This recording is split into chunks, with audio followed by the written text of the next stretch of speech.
Родина или смерть? Фотография с таким плакатом на палатке, разбитой на месте, где в 90-м году прошлого века появился первый крымско-татарский самострой на южном берегу Крыма, тогда обошла весь мир. Его первые жители имели все основания написать эти слова.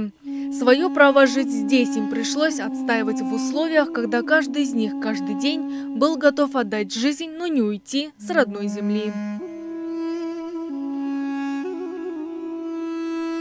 На первый взгляд история поселка Чаталкая, который отмечает в эти дни свое 25-летие, ничем не отличается от других крымско-татарских самостроев, появившихся в Крыму в начале массового возвращения нашего народа на родину. Как и в других местах, здесь был сначала многомесячный палаточный пикет под стенами Ялтинского горисполкома с требованием выделить репатриантам землю.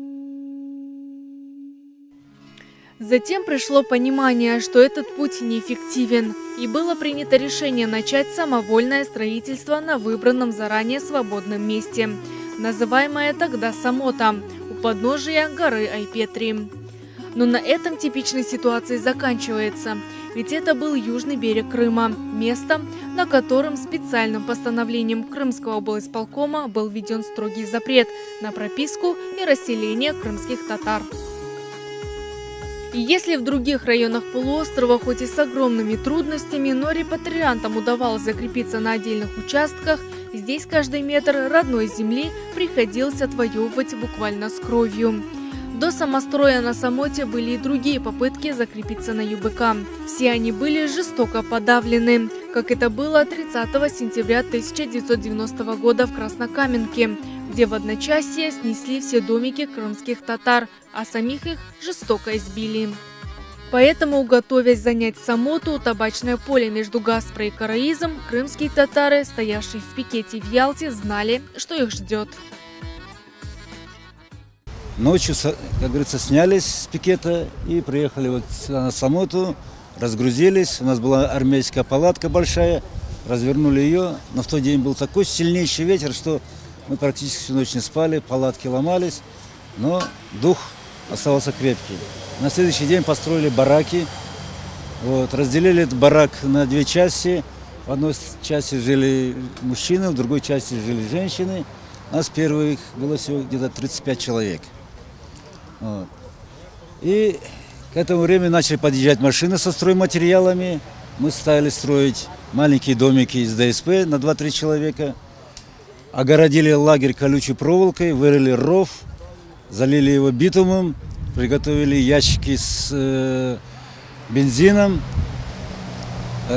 Распорядок был такой, что, будем так говорить, армейский. Мужчин мы распределили по звеньям, каждый знал, в каком месте в случае нападения стоять и защищаться. У нас была машина такая, длинномер. Мы его называли «Крокодил». На лобовое стекло повесили кроватную сетку, чтобы если с камнем кинуть, стекло не разбить.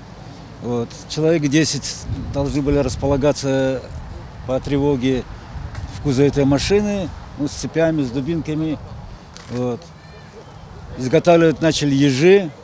В тех местах, где невозможно было построить забор, колючей проволокой обтянули, пустые банки, если в случае ночи нападения будет, чтобы, зацепив их, гремели и, как говорится, было слышно.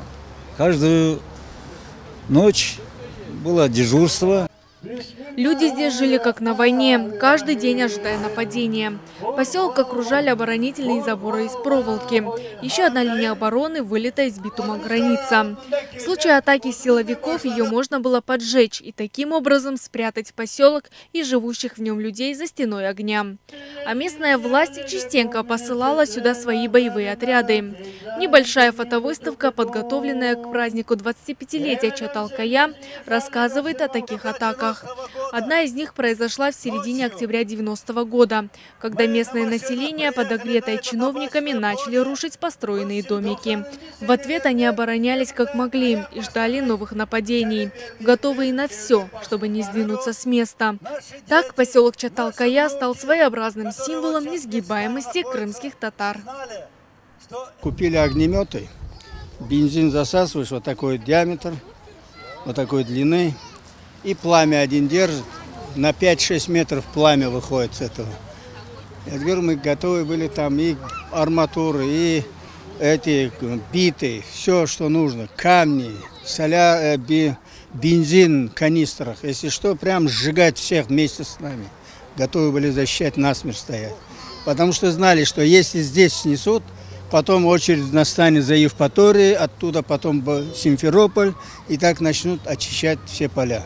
Поэтому мы сказали, лучше пусть в одном месте выстоим, чтобы уже они поняли, что с нами так нельзя обращаться. И вот так мы отстояли. Ситуация на грани открытой войны держалась на протяжении 4 месяцев.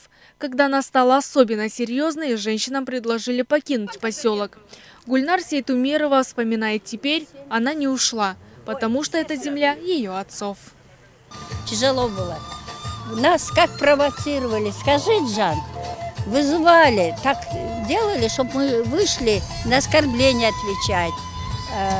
Нас приходили, унижали. Специально власти подкупали людей, посылали. Но мы не подкупились. Нам мешали, чтобы мы материал закупали, завозили, поставили ГАИ. Мы мужчинам не разрешили, так их как могут остановить. Мы сами, женщины, эти легковые машины вытолкивали. Так же было, Джан.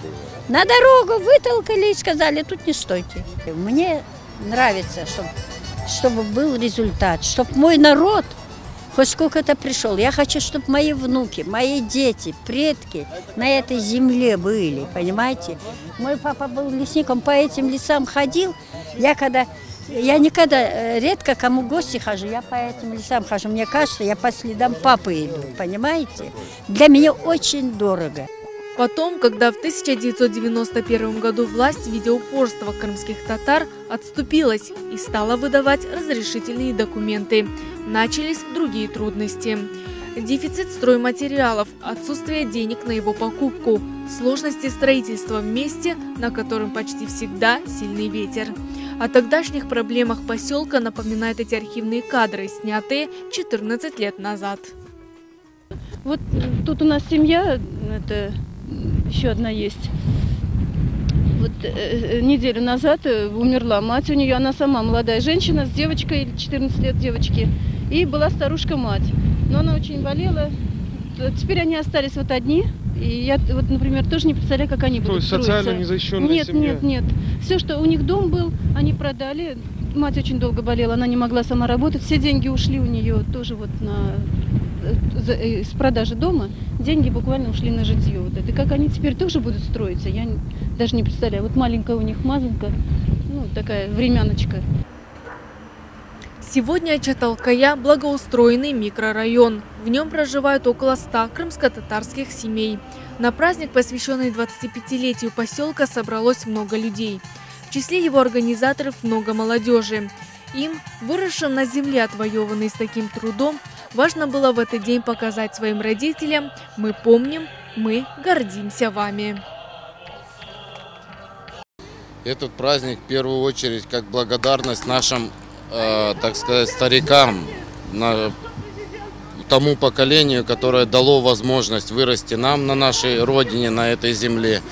Уже новое поколение, наши дети, которые растут, воспитываются, уже родились на этой земле. И как бы вот спасибо им огромное. В первую очередь сказать им спасибо, чтобы дети наши традиции чтили, видели, как знали историю нашего поселка, историю в общем, как бы возвращения крымских татар на родину, в Крым.